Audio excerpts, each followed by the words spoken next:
Hi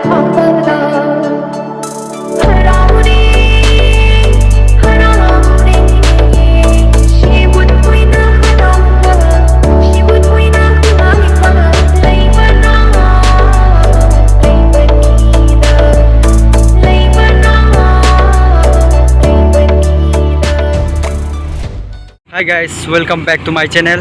Ngasidi mayam kita magta nungaiba video mo puzerei. Mayam loidru fao yang view mayam skip to bino.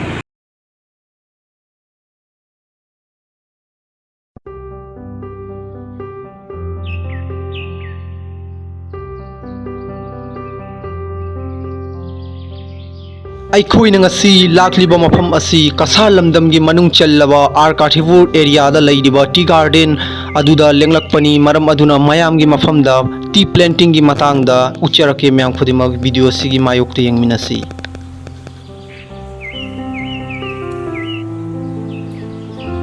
प्लेंटिंग तौबगी था हाइरबदा मे जून जुलाई था सिदसु चा प्लेंटिंग तौनै अदुगा winter season दा मरु ओइना चा प्लेंटिंग तौरगदी महै मरोंग चुमना चा अदु हौगलै अदुगा मथक्ता कुपचरिबा चरु असिना नुसादगी कन्नबगी दमक्ता कुपचबनी अदुगा अरिबा चा मनाबु असुमना लैपाक अमोनबदा अखोइना युंजिनना थंबगी मथौ ताय असिना मरम ओइरगा चा असिबु फजना महै मरोंग चुमना गुरो ओइरही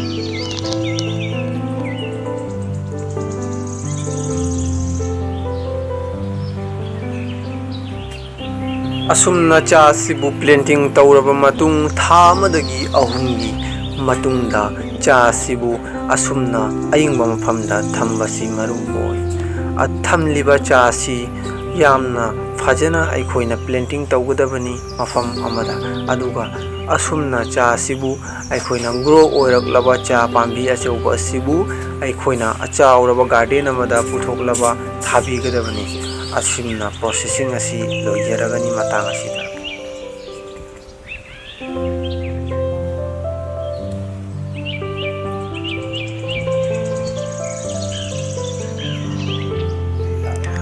इंडिया की स्टेट कया की मनुंगदा असम स्टेट सु चागी पोथोकता स्टेट खुदिंगमक्तगी हेली हाइना अखोइ पुनमकना खंगनरबा वाफमनी असिगा मरी लेनना फजरबा चागी प्लेंटिंग असिबु मयाम खुदिमक येंगमिनसी अदुगा मासुमना इंडिया दा लैरिबा गार्डन कयादा असुमना प्लेंटिंग तौनरिबनी अदुगा मतांग असिदा फजरबा चागी गार्डन असि मयाम पुनोकी मफुमदा व्यू असि उचरी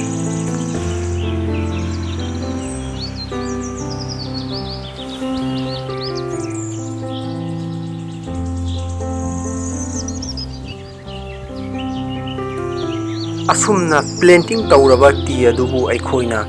चाउरबा गार्डन असिदा असुमना परमानेंट थाबीबगी मरु ओय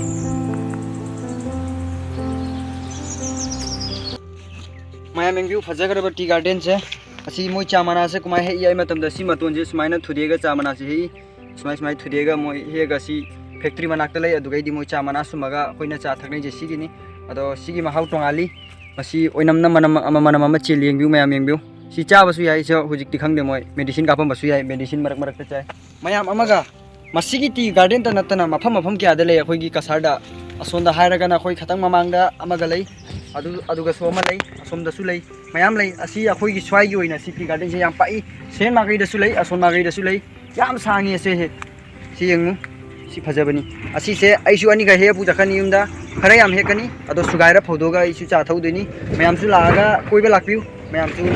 होय दु केनो हेकपा दुम यागनी दु मोगी केनो सिंगा हाइलरगा हेगा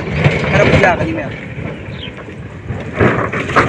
अदो होय हुजिक अदो पंफम चखदलै अदो पंफम की सिनमु मयाम मिंजे मिनरसी जिचसी लाओ लेट्स गो